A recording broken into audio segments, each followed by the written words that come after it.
It all began with laughter.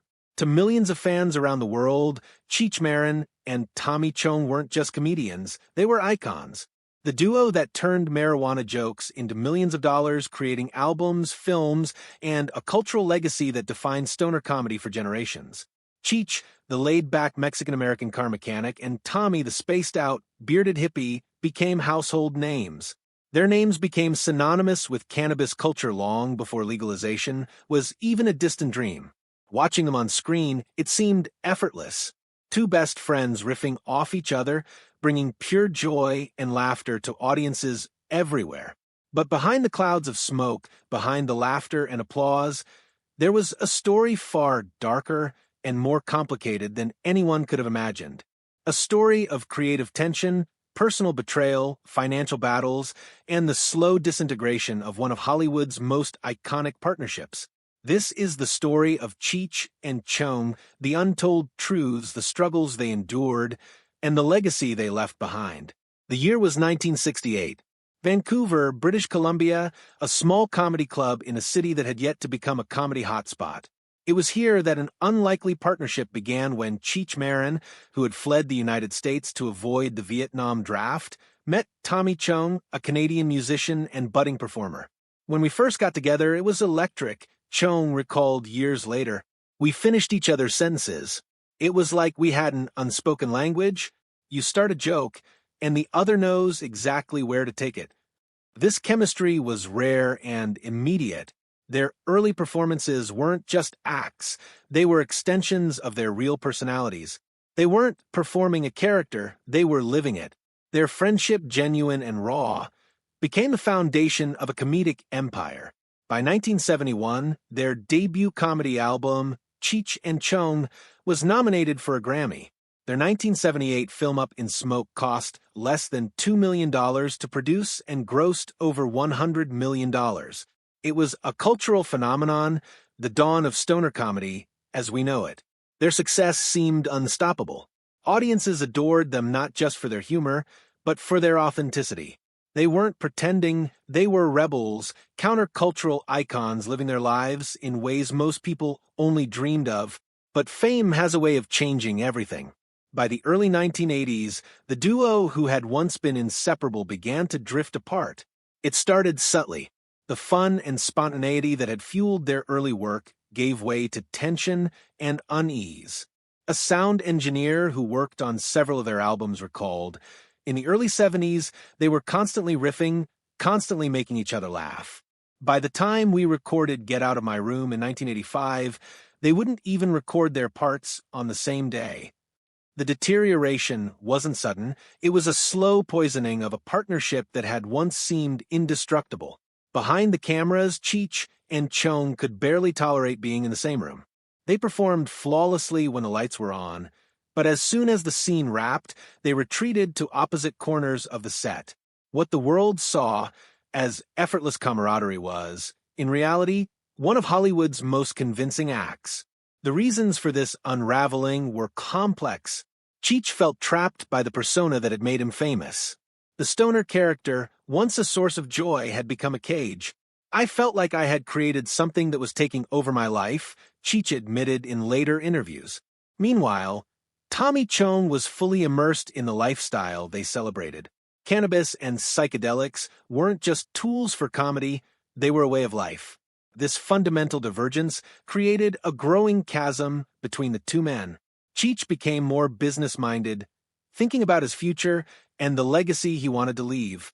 Chong continued to embrace the counterculture fully, remaining deeply immersed in drugs and the persona that had made them famous. Their differences weren't just professional, they were personal, embedded in daily habits and worldviews. Creative differences were only one part of the problem. Financial disputes began to dominate their partnership. Their early contracts were informal, often based on handshake agreements, which worked when they were just starting out.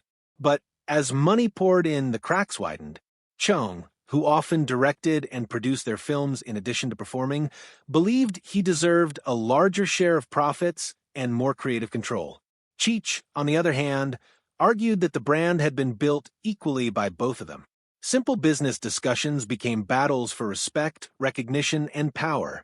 Even minor disagreements over billing or dialogue in a script became charged with emotion. By the mid-1980s, these disputes had reached a breaking point. Projects stalled.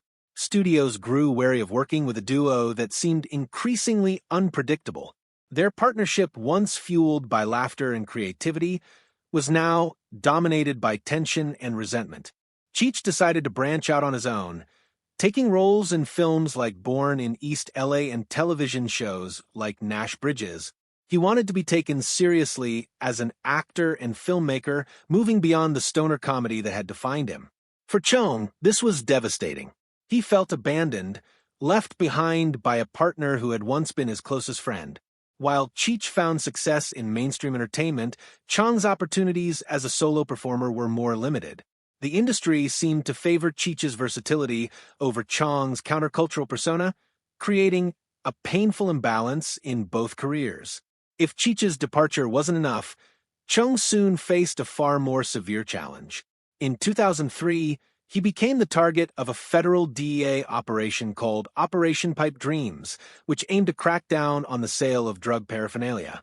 Chong's company, which sold bongs online, was raided, and he was sentenced to 9 months in federal prison.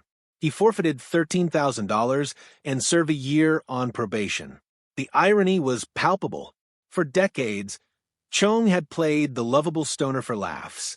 Now he was facing real consequences for his association with cannabis.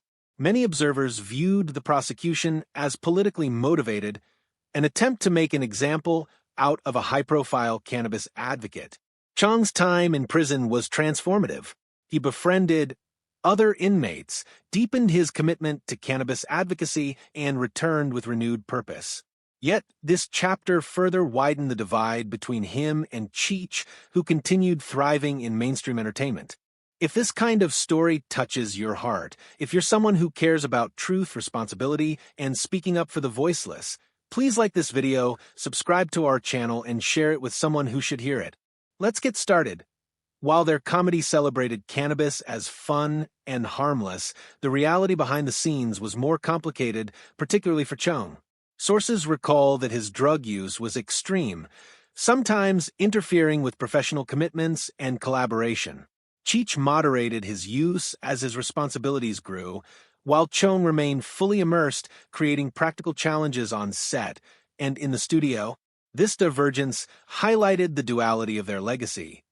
Their work normalized cannabis for mainstream audiences, but their personal habits sometimes mirrored the darker consequences of substance use.